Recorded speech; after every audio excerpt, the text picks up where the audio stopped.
고통 속에서 아름다움을 강요받은 적이 있나요? 천년 전 송나라 어머니들은 딸의 작은 발을 꺾으며 사랑이라 속삭였어요. 그들은 우리처럼 미래의 행복을 갈망하며 고통을 선택했죠. 이 이야기는 단순한 예실이 아니에요. 당신의 내면 깊은 욕망과 자유를 깨닫게 해줄 지혜예요. 이제 눈을 감고 편안히 누워 역사의 속삭임을 들어보세요. 어둠 속에서 부드러운 붉은 실이 한 소녀의 발을 감싼다. 그 실은 사랑의 상징인가? 아니면 고통의 족쇄인가? 고요한 방 안 촛불이 일렁이는 그림자 아래 어머니의 손이 떨리지 않고 딸의 발가락을 꺾는다. 소녀의 입에서 새어나오는 희미한 신음소리만이 이 순간의 비밀을 지킨다.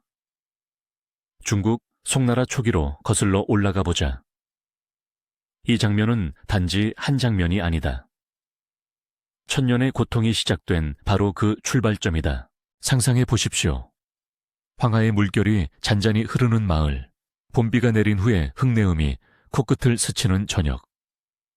부유한 상인의 집안, 나무 문살 너머로 달빛이 스며든다. 7살 된 소녀, 아란이라 이름 지어진 아이가 방석 위에 앉아있다. 그녀의 발은 아직 작고 부드럽다. 어머니는 무릎을 꿇고 앉아 붉은 비단천을 준비한다. 그 천은 연고체 잎처럼 생겼다. 이게 내 아름다움의 시작이야, 내 딸아. 어머니의 속삭임은 부드럽지만 눈빛에는 결의가 서려 있다. 발가락이 접히는 순간 뼈가 부서지는 소리가 들린다. 작은 발의 4개 가래뼈가 안쪽으로 강제로 구부러진다. 소녀의 눈에 눈물이 고이지만 울음은 삼킨다. 붉은 실이 발을 단단히 감는다. 매일 밤, 매일 아침 그 실은 더 세게 조여진다. 발의 아치가 꺾이고 발바닥이 반으로 접히며 길이 겨우 3마디 손가락 크기로 줄어든다. 고통은 불꽃처럼 타오르지만 방 안은 고요하다. 밖에서는 매화꽃 향기가 바람에 실려오고 멀리서 누각의 피리 소리가 들려온다. 이 고통 속에 숨겨진 아름다움, 그것이 금년이다. 황금 연꽃, 여인의 이상적인 발, 이 관습의 기원은 신비에 쌓여 있다. 송나라 이전 5대 10국 시대로 거슬러 올라간다. 전설에 따르면 무희조립 캬카라오리앙, 이 황제 앞에서 춤을 추며 발을 잡고 아치형으로 묶어 보였다. 그녀의 발이 연꽃처럼 보였고 황제는 매혹되었다. 하지만 이는 후대에 미화된 이야기일 뿐. 실제 역사 기록은 더 어두운 그림자를 드리운다. 송나라 시기 궁정에서부터 시작된 이 풍습은 상류층 여성들 사이로 퍼져나갔다. 왜 그랬을까?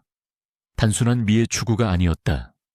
그것은 권력과 지위의 상징이었다. 깊이 들여다보자. 당시 중국 사회에서 여성의 몸은 가문의 재산이었다. 작은 발은 결혼시장에서의 무기였다.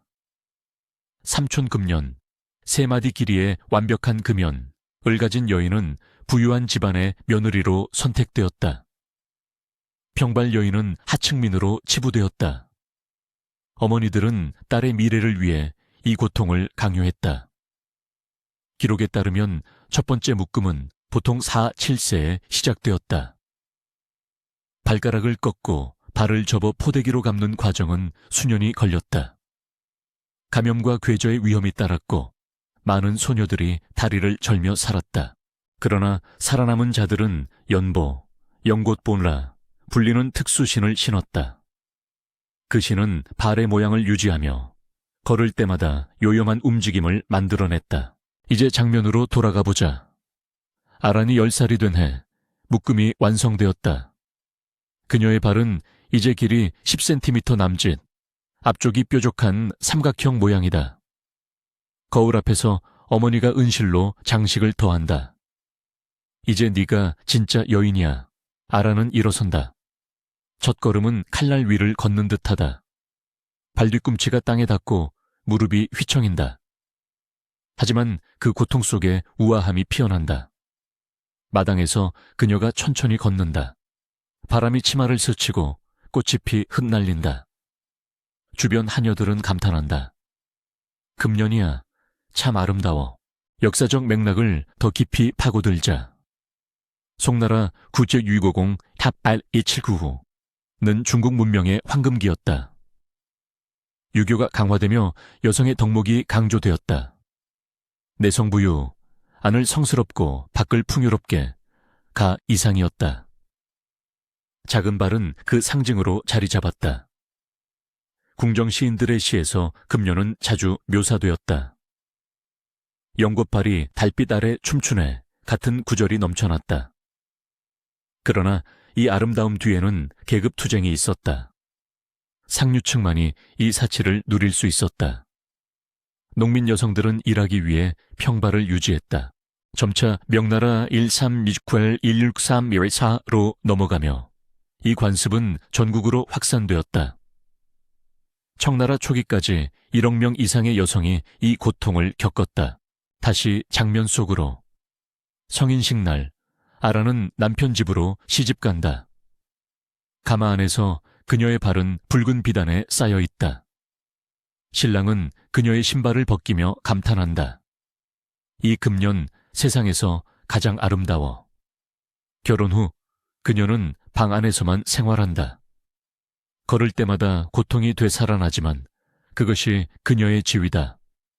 밤마다 남편의 손길이 발을 어루만진다. 연꽃 향유가 바르고 은방울이 장식된다. 그러나 아란의 마음속에는 물음이 맴돈다. 이 아름다움은 자유인가, 속박인가, 지적 관점에서 보자. 발매는 단순한 미의 관습이 아니었다. 여성의 이동성을 제한해 순종을 강요하는 사회 통제 수단이었다. 유교 이데올로기 아래 여성은 가정에 묶여야 했다. 작은 발은 도망칠 수 없게 만들었다. 의학 기록에 따르면 발매 여성의 10% 이상이 합병증으로 사망했다. 뼈괴사, 폐혈증, 만성 통증.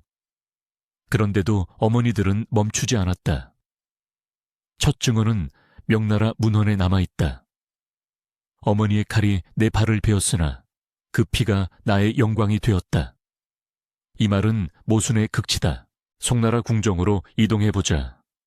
황제의 후궁들 사이 금년 경연이 열린다. 촛불 아래 여인들이 맨발로 서 있다. 발의 크기와 모양을 재고 가장 작은 자가 상을 받는다. 공기 중에 향초 냄새가 퍼지고 검은고 소리가 울려 퍼진다. 승자는 황제의 총애를 받는다. 패자는 눈물을 삼킨다. 이 장면은 발매의 본질을 드러낸다. 경쟁과 욕망의 산물, 청나라로 넘어오며 발매는 절정에 달했다. 만주족 통치자들도 한족 여성의 금년에 매혹되어 허용했다. 그러나 서구 열강의 침입과 함께 변화가 시작되었다. 19세기 말 선교사들이 이 관습을 야만이라 비난했다. 1912년 중화민국 성립 후 금지되었으나 농촌까지 1989년까지 지속되었다. 마오쩌둥 시대에 완전히 뿌리 뽑혔다. 이제 고요한 밤으로 돌아가자. 아란의 후손, 수백 년 후의 여인들이 그 고통을 되새긴다. 발매는 사라졌지만 그 상처는 중국 여성사의 깊은 주름에 새겨져 있다. 어머니의 손이 꺾던 그 뼛소리, 붉은 실의 감촉, 연꽃의 환상적인 아름다움. 이 모든 것이 천년의 역사를 속삭인다. 당신의 눈꺼풀이 무거워지는 이 순간, 그 고통은 꿈속으로 스며든다. 평화로운 잠으로 총 글자 수 약 4,200자, 30분 낭독 기준. 고요한 방 안, 뜨거운 김이 피어오르는 물에 적신천이 부드럽게 펼쳐집니다. 어린 소녀의 발은 아직 부드럽고 순수한 모양을 간직한 채 어머니의 손길 아래 놓여 있습니다. 그 손길은 사랑으로 가득 차 보이지만 곧 다가올 고통은 상상조차 하기 어렵습니다. 발바닥을 아래로 향하게 하고 4개의 작은 발가락을 강제로 아래로 접습니다. 뼈가 부서지는 소리가 희미하게 울립니다. 소녀의 눈에서 눈물이 고이지만 입은 꾹 다물려 있습니다. 이 순간 아름다움의 이름으로 시작되는 잔인한 의식이 펼쳐집니다. 연꽃발, 중국에서 1000년 넘게 지속된 이 관습은 고통 속에 피어난 이상적인 아름다움이었습니다.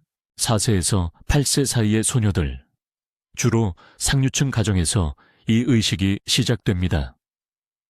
뜨거운 물에 끓인 긴 천 조각, 길이는 3m가 넘습니다. 먼저 발을 끓는 물에 담가 피부를 부드럽게 만듭니다. 뜨거운 기미방 안을 가득 채우고 습한 공기가 피부를 적십니다. 어머니나 할머니가 소녀의 발을 잡고 엄지발가락을 빼고 4개의 다른 발가락을 발바닥 쪽으로 강제로 구부립니다. 작은 뼈들이 부서지며 살이 찢어지는 느낌이 전해집니다. 소녀의 몸이 떨리고 억눌린 신음이 새어나옵니다. 천을 단단히 감아 고정합니다. 매일 이 과정을 반복합니다. 천을 풀고 다시 감으며 발을 점점 더 좁고 길쭉한 모양으로 만듭니다. 2년이 지나면 발의 길이는 10cm 남짓으로 줄어듭니다. 걸을 때마다 뼈가 갈리고 피가 배어나옵니다. 감염이 시작되면 고름이 흘러내리고 냄새가 방을 채웁니다. 그러나 멈추지 않습니다. 이 고통은 황금 연꽃이 되기 위한 필수 과정입니다. 이제 장면을 확대해 보겠습니다.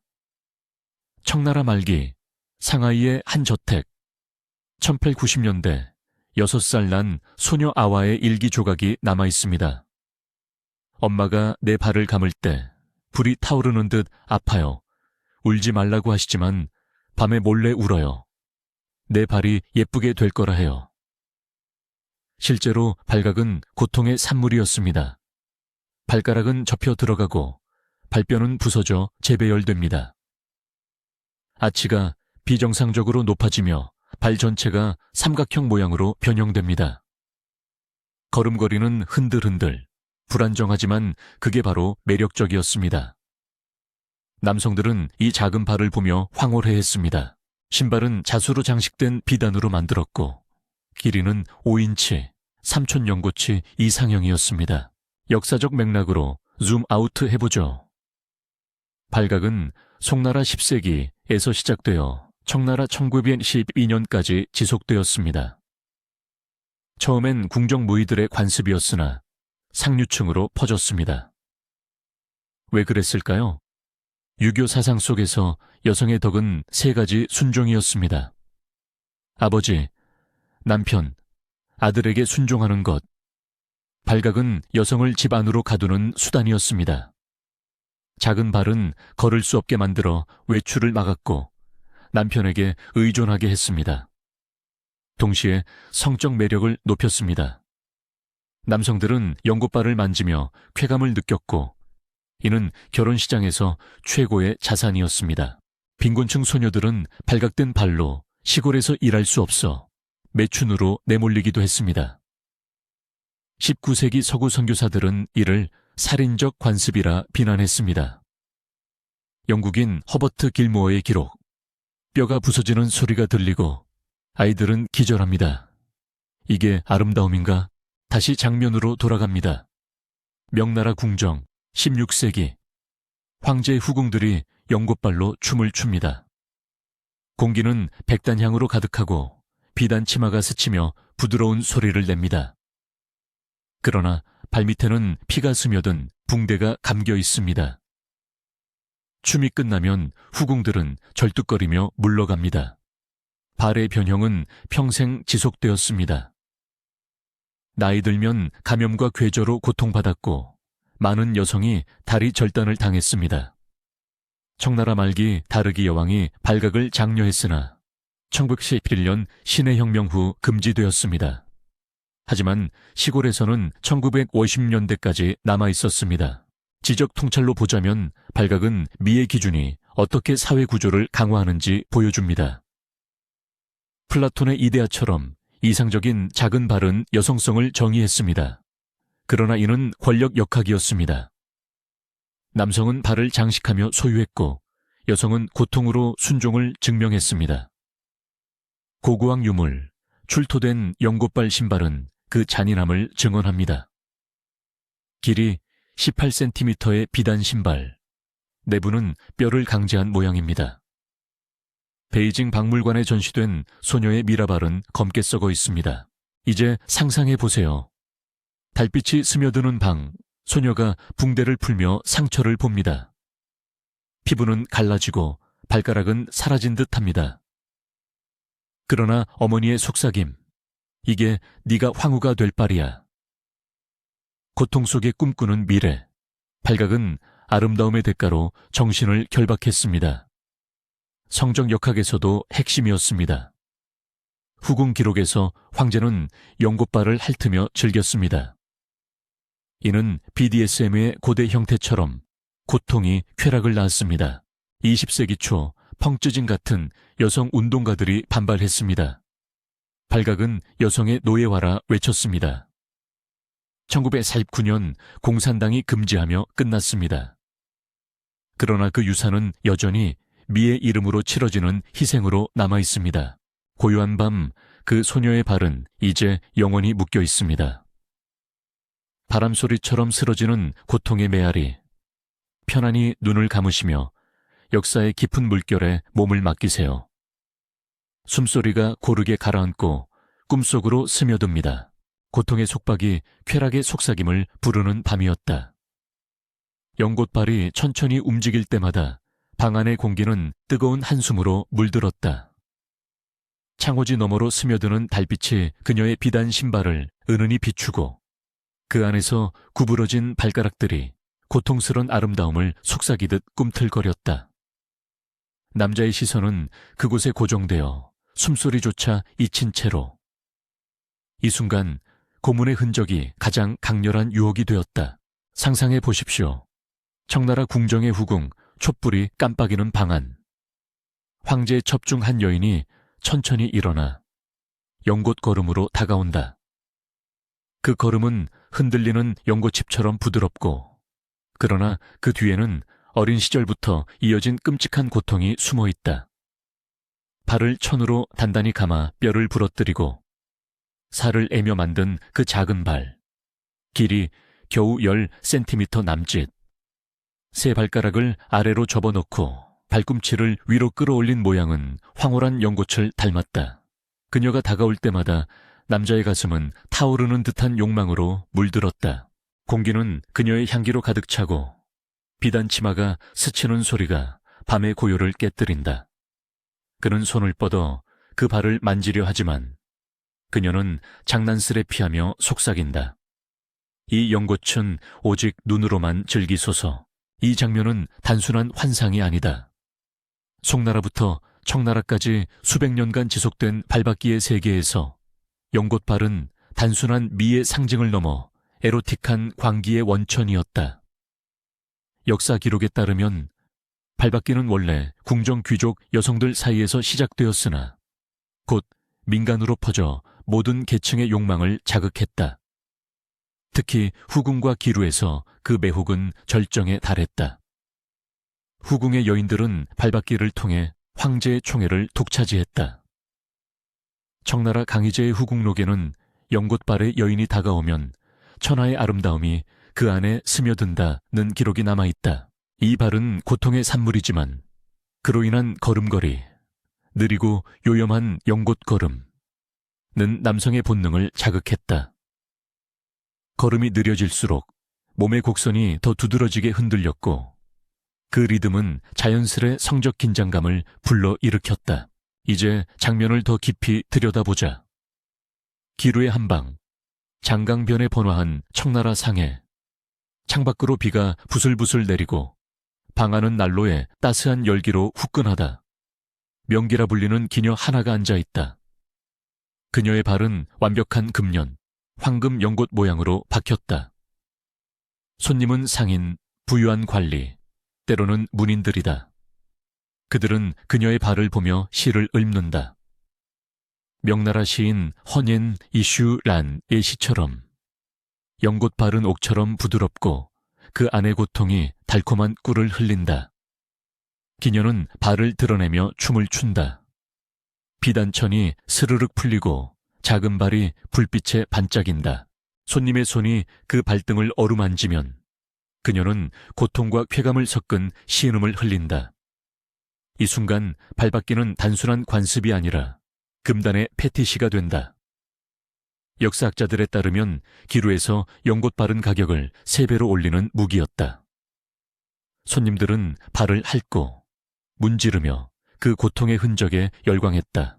왜 이 고문이 유혹이 되었을까? 지적 관점에서 보자면 발바뀌는 중국 사회의 권력 구조와 깊이 얽혀 있다. 유교 이데올로기에서 여성의 발은 숨겨진 보물이었다. 정상적인 발은 노출되기 쉽지만 박힌 연곶발은 비밀스러웠다.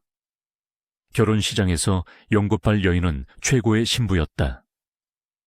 명나라 금병매 소설에서처럼 남편은 아내의 발을 독점하며 쾌감을 느꼈다. 이는 성적 독점의 상징이었다. 또한 발바뀌는 여성의 이동성을 제한해 충성심을 강요했다. 그러나 아이러니하게도 이 제한이 더 강렬한 에로티시즘을 낳았다. 서구의 고문 도구가 공포를 주듯 동양에서는 고통이 아름다움으로 승화되었다. 의학 기록에 따르면 발바뀌는 10살 이전에 시작되어 평생 절뚝거림을 유발했으나 그 결과물은 시와 화폭을 장식했다. 예를 들어 청나라 궁정 화가들은 연곶발을 주제로 수십 점의 에로틱한 그림을 그렸다. 다시 장면으로 돌아가 보자. 황제의 하렘, 자정 무렵 여러 첩들이 모여 발을 씻기고 있다. 따뜻한 물에 불린 발은 붉게 부어오르고 천을 풀 때마다 피가 배어 나온다. 그러나 그 고통 속에 미소가 번진다. 왜냐하면 이 발이 그들의 무기이기 때문이다. 황제는 가장 완벽한 연곶발의 주인을 불러 밤을 보낸다. 침상 위에서 그녀의 발이 그의 가슴을 어루만진다. 부드럽지만 단단한 그 감촉은 평범한 사랑보다 더 강렬한 욕망을 깨운다.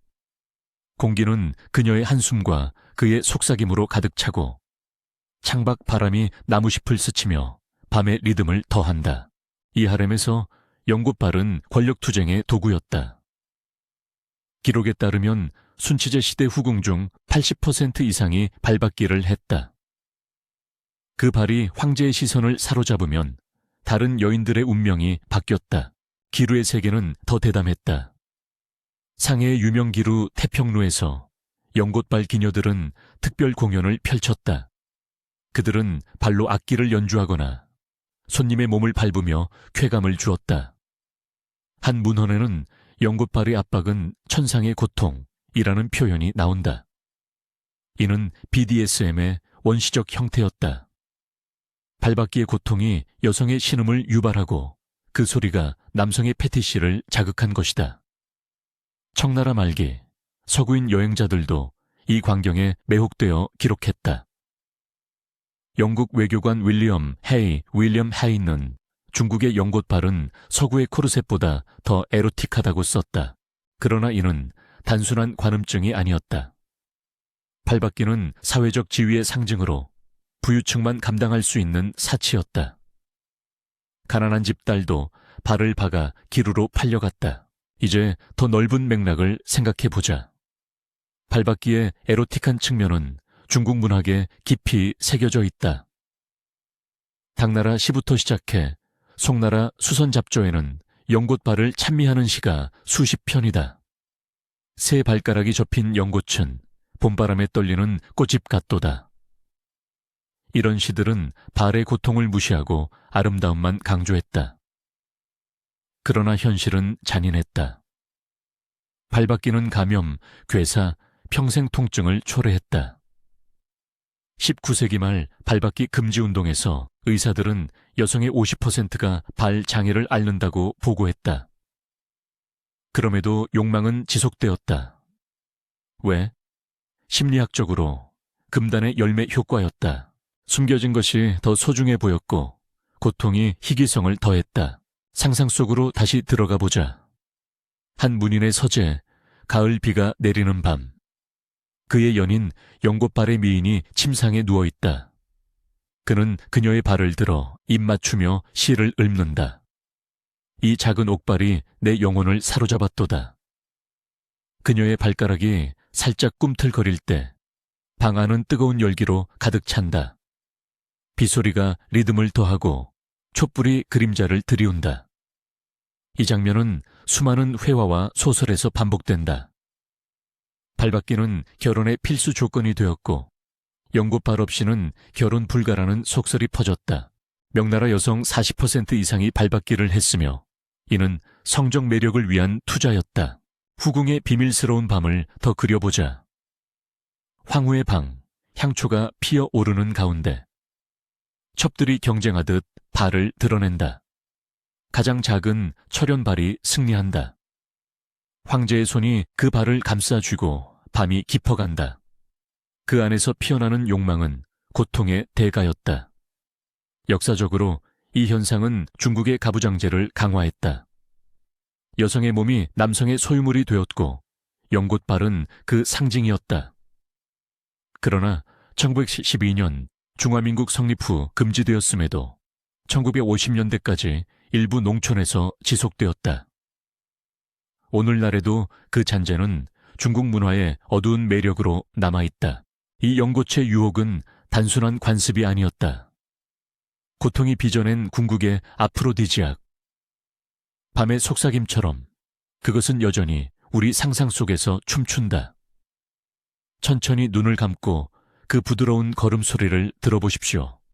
비가 내리는 밤, 연꽃이 피어나는 그곳으로 평화로운 잠으로 이끌리소서. 폭풍우가 몰아치는 1981년의 무창거리.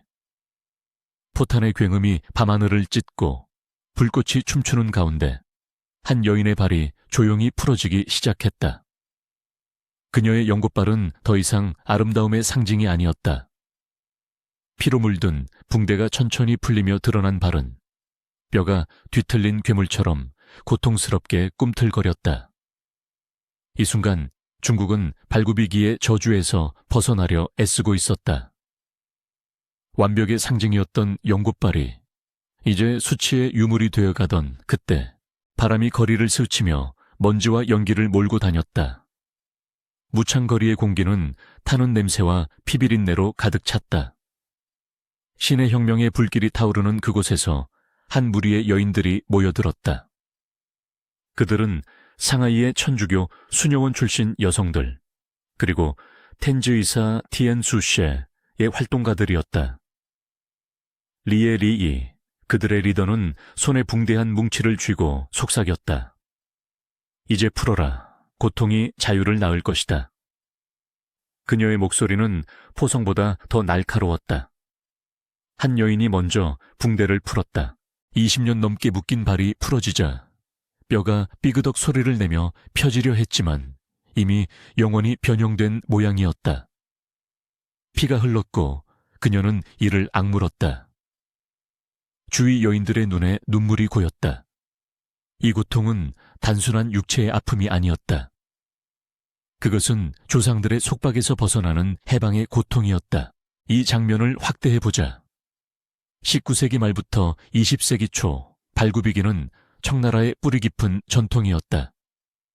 10세기 송나라 때 시작된 이 관습은 귀족 여성들의 발을 3인치 길이로 묶어 금년 진리안 이라 불리는 이상적인 모양으로 만드는 잔인한 의식이었다. 발가락을 강제로 접어넣고 매일 붕대로 조이는 과정에서 수많은 여아들이 죽거나 장애를 입었다. 역사학자들에 따르면 청나라 말기 중국 여성의 50% 이상이 발굽이기를 당했다. 그것은 미의 기준이자 상류층의 지위 상징이었다. 그러나 서구의 침략과 내부 개혁의 물결 속에서 이 전통은 균열을 보이기 시작했다. 갑자기 장면이 바뀐다. 1890년대 상하이의 습기찬 여름밤. 가스등 불빛 아래 퀴퀴한 방 안에서 한 소녀가 울부짖는다. 그녀의 어머니는 차가운 손으로 붕대를 더 세게 감는다. 이게 내 미래야. 연꽃발 없인 남편도 없고 자식도 없다. 소녀의 발은 이미 부어오르고 뼈가 부러지는 소리가 희미하게 들려온다. 창밖으로는 아편 전쟁의 여파로 쇠락한 항구의 소음이 스며든다. 이 방 안의 공기는 썩은 냄새와 절망으로 무거웠다. 어머니의 눈에는 두려움이 서려 있었다. 그녀 자신도 발굽이기로 고통받았기 때문이다. 이제 확대해서 보자. 발굽이기는 단순한 미용이 아니었다. 그것은 유교 사회의 가부장제와 계급 구조를 강화하는 도구였다. 여성의 이동을 제한해 가정 내에 묶어두고 결혼 시장에서 상품 가치를 높이는 수단이었다. 그러나 1840년 아편 전쟁 이후 서구 선교사들의 비판이 쏟아졌다. 영국 의사 조슈아 그로노가 1860년대 보고서에서 야만의 상징이라 규탄하며 사진과 함께 세계에 알렸다. 글로벌 백내시가 시작된 것이다. 1880년대 텐즈 의사 같은 반발굽이기 단체가 생겨났다. 그들은 천수, 천연의 발을 외치며 붕대 풀기를 장려했다. 다시 무창으로 돌아가자. 1911년 혁명군의 함성이 울려 퍼지는 가운데 한 할머니가 등장한다. 그녀는 마지막 발굽이기 생존자 중 하나, 1900년대 초 상하이에서 풀린 여성이다. 그녀의 발은 여전히 4인치 남짓. 걸을 때마다 쿵쿵 소리를 내며 아팠다. 풀었을 때 세상이 바뀌었어요. 하지만 이 발은 영원한 상처예요. 그녀의 목소리는 바람에 섞여 희미하다.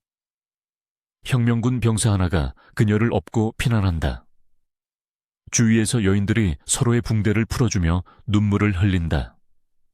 비가 내리기 시작하고 거리는 진흙탕이 된다. 이 비는 세상의 눈물처럼 느껴졌다. 청나라가 무너지는 1912년 공화국 수립과 함께 발굽이기는 법적으로 금지되었다. 순원주가 이끈 신해혁명은 전통 타파의 상징으로 이를 명했다. 그러나 현실은 달랐다.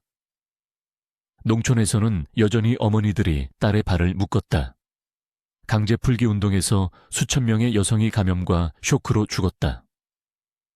1919년 범사운동에서 지식인들은 발굽이기는 제국주의와 같다고 외쳤다.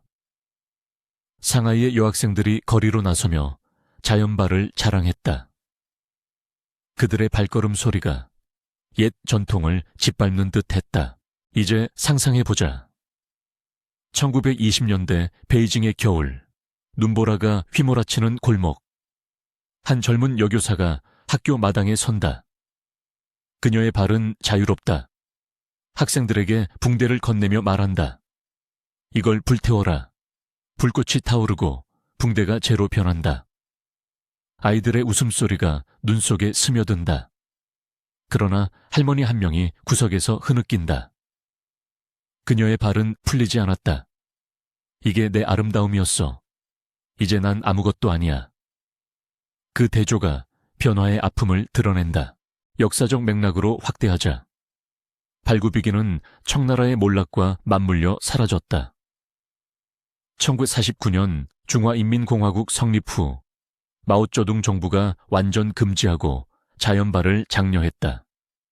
그러나 생존자들의 증언은 충격적이다. 1990년대 인터뷰에서 90세 할머니 왕추메이는 말했다. 풀었을 때 발이 펴지려다 뼈가 부서지는 고통. 3년간 침대에 누워 있었어요. 하지만 딸에게는 하지 않았죠. 그녀의 발은 여전히 감염 흔적이 남아 중국의 영혼에 새긴 상처였다. 오늘날 박물관에 전시된 연꽃발 신발은 수치의 유물이다. 장면은 부드럽게 펼쳐진다. 1930년대 상하이의 번화가, 재즈 음악이 흐르는 나이트클럽. 현대적 치파오를 입은 여성들이 춤춘다. 그들의 발은 자유롭게 움직인다. 그러나 테이블 구석 한 노파가 창밖을 보며 중얼거린다. 옛날엔 이 발로 남자를 유혹했지. 그녀의 눈에 그리움이 스친다. 바깥거리엔 반일 시위대가 행진 중이다. 일제 침략 속에서도 발굽이기는 이미 과거였다. 전쟁의 포화가 모든 속박을 불태웠다. 이 변화의 의미는 깊다. 발굽이기는 중국 여성 해방의 상징적 전환점이었다. 그것은 봉건제에서 근대화로의 이행, 제국주의 저항과 맞물렸다. 유엔 보고서에 따르면 풀린 여성들의 이동성 증가로 노동력 참여가 30% 상승했다. 그러나 심리적 상처는 지속되었다. 많은 생존자들이 내 발은 내 인생의 감옥이라 증언했다. 오늘 페미니즘 운동에서 발굽이기는 가부장제의 메타포로 재조명된다. 마지막 장면. 1950년대 농촌마을. 평화로운 새벽. 할머니가 손녀의 발을 만지작거린다. 내 발은 아름다워, 자유로워. 손녀가 웃으며 달려간다. 할머니의 발은 여전히 아프지만 그녀의 미소는 평안하다. 바람이 불어오고 잎사귀가 속삭인다. 중국의 영혼에 남은 흉터는 이제 치유의 이야기로 변해간다. 고통의 연꽃이 피어나 자유의 꽃으로 물들던 그 여정. 이제 눈을 감고 그 평화를 느껴보아라. 세상이 조용히 숨을 쉬는 소리. 영원한 안식 속으로.